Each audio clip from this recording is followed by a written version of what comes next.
নমস্কার বন্ধুরা, শঙ্করী কিচেনে সকলকে স্বাগত। আজ শেয়ার করব ডাল দিয়ে সজনের শাক। এই সিজনে সজনের শাক খাওয়াটা খুবই উপকারী। গরম ভাতের সাথে শুকনো শুকনো মাখিয়ে খেতে এটা খুবই ভালো লাগবে। এটা শুধু সুস্বাদুই হয়নি, এটা কিন্তু একটা উপকারী শাকও। তাই যাদের বাড়িতে এই সজনে গাছ আছে তারা তো করে খেতে পারবেনই। যাদের বাড়িতে সজনে গাছ নেই তারা বাজার থেকে কিনে এনে সজনে শাকটা করে খাবেন। আর এই শাকের মধ্যে আছে প্রচুর পরিমাণে ক্যালসিয়াম, ভিটামিন এ। যারা গা হাত পা ব্যথায় ভুগছেন তারা কিন্তু এই শাকটা খেতে পারেন। এছাড়া এই শাক খেলে স্কিনও কিন্তু খুব ভালো হয়। তো শাকটা বাছা কোনো ব্যাপার না।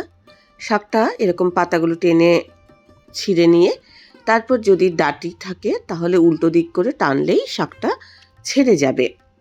আজকের রেসিপিটা দেখার পর আপনাদের যদি ভালো লাগে তাহলে অবশ্যই একটা লাইক, শেয়ার ও কমেন্ট করবেন।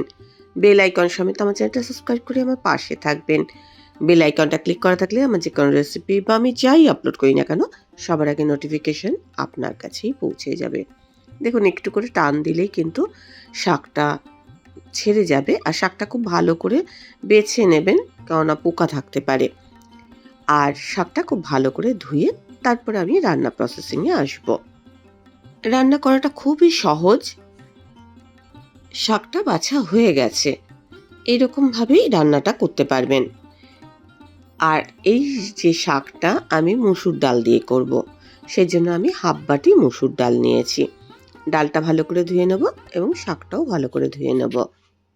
একটা পাত্রে জল গরম করতে দিয়েছি, তার মধ্যে সবার আগে আমি শাকটা সামান্য ভাপিয়ে নেব। এটা মিনিট 2 ভাপালেই হয়ে যাবে। যখন আমি শাকটা ভাপাবো তখন কিন্তু আমি বেশি পরিমাণে জল ব্যবহার করিনি, খুব সামান্য জলে কিন্তু আমি শাকটা ভাপিয়ে নিয়েছি।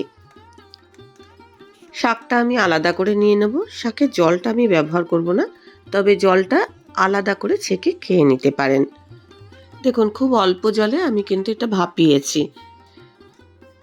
শাকটা আমি এখন জল থেকে ছেঁকে তুলে নিলাম।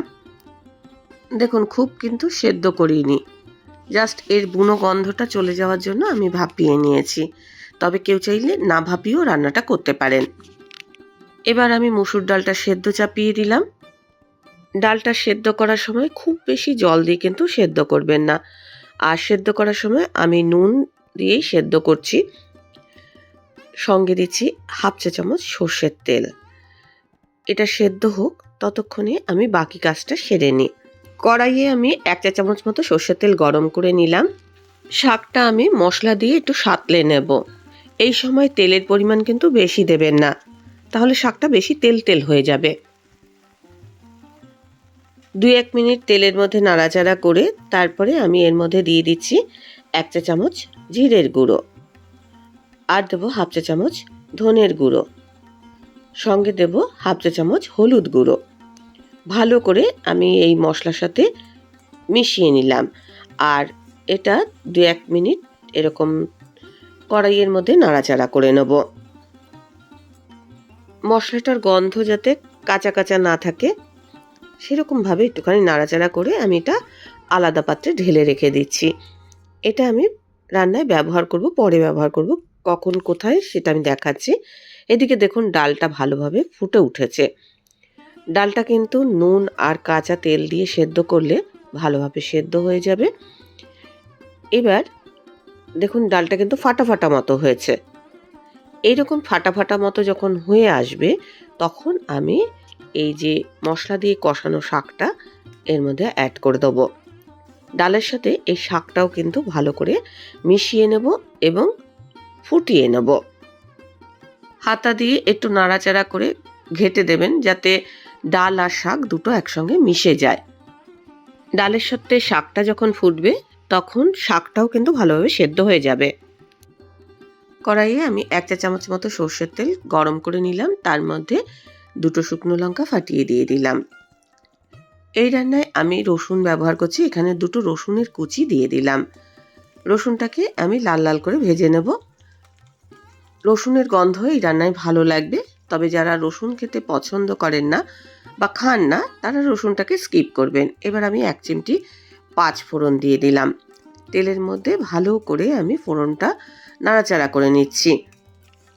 ফোড়নে সুন্দর গন্ধ বেরোবে, রসুনটা একটু লালচে লালচে কালার আসবে, এরম অবস্থায় আমি ডালের সম্বারটা দিয়ে দেবো। আর খুব ভালো করে আমি এটা ফুটিয়ে নেব। সজনে শাকের যে বুনো বুনো গন্ধ, সেই গন্ধটা কিন্তু এই রসুন ফোড়নের জন্য কেটে যাবে।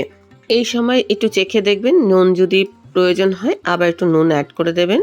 ডালটা কিন্তু জল দিয়ে আমি পাতলা করিনি, এইরকম ঘন ঘন অবস্থাতেই আমি নামিয়ে ফেলবো। রেডি হয়ে গেল মসুর ডাল দিয়ে সজনের শাক। গরম ভাতের সাথে প্রথম পাতে আপনারা এটা পরিবেশন করুন, খেতে খুবই ভালো লাগবে। আর এটার সাথে কিন্তু আপনাদের অন্য কিছু লাগবে না, এটা স্বাদটাই কিন্তু অন্য রকমের।